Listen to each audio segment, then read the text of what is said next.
สบายดีกันตอนเที่ยงเด้อพ่อแม่พี่น้องมื้อนี้กินข้าวผัดสเปนหรือว่าปลาเอยา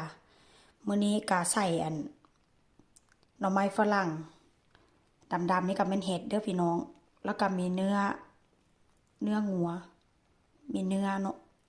แล้วก็อันนี้ก็เป็นกุนเชียงแล้วก็บักบวบสเปนแล้วก็หัวหอมใหญ่มื้อนี้ก็เฮ็ดกินง่ายๆพี่น้องสไตล์ข้าวผัดสเปนนี่สังเกตเด้อเขาเจ้าจะบ่เฮ็ดแบบว่าอันนี้มันค่อนข้างแฉะเนาะเขาเจ้าจะบ่เฮ็ดแบบว่าเม็ดอ่อนๆปานใดเนาะเขาเจ้าเฮ็ดแบบเป็นเม็ดใช้ลายแบบนี้นะกับบ่ถึงขั้นว่าแข็งลายได้พี่น้อง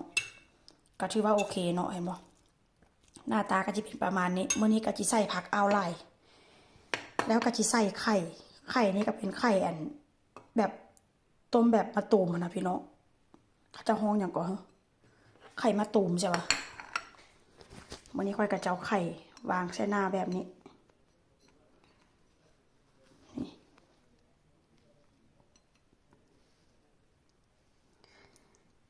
กินกับสลัดอันนี้เป็นอาหารจานที่สองกินง่ายๆพี่น้องมื้อนี้นะ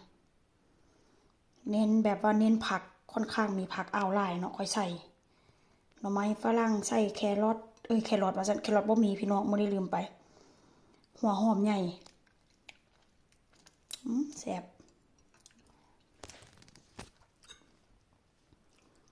ไข่ต้มนี่ก็เป็นยางมักตูมอยู่พี่น้องต้มแบบประมาณแบบนี้ล่ะมันจะค่อยแซ่บอาหารเที่ยงเดี๋ยวนี้เด้ออาหารจานที่สองจานแรกนี่ก็จะมีแบบว่าสลัดรวม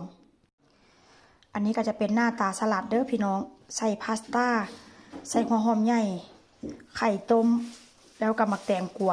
แล้วบักมะเขือเทศนำหน่วยน้อยๆพี่น้องแล้วก็สลัดเนาะแล้วก็ลูกเอียงเกาะเป็นลูกสีม่วงๆค่ะนะพี่น้องก็กระบอกฮู้วิธีเฮ็ดนี่ก็ง่ายๆได้วิธีเฮ็ดนี่ก็ได้ก่อนอื่นนี่ก็เกลือโหยเกลือนี่แล้วแต่คนมักเด้อเกลือนี่ก็ได้เด้อมักเค็มก็ใส่เอาหลายมักจางก็ใส่เอาละเอาน้อยแต่ว่าคันเฮ็ดสลัดนี่ใส่เค็มหลายนี่บ่แซ่บดอกได้พี่น้องนี่แหละเนาะส่วนองค์ประกอบก็ได้มาใส่เกลือแล้วก็จีใส่น้ำส้มพี่น้องแล้วก็สิใส่น้ำมันนี่ค่อยใช้น้ำมันมะกอกเด้อน้ำมันนี่นะโหยแบบนี้เลย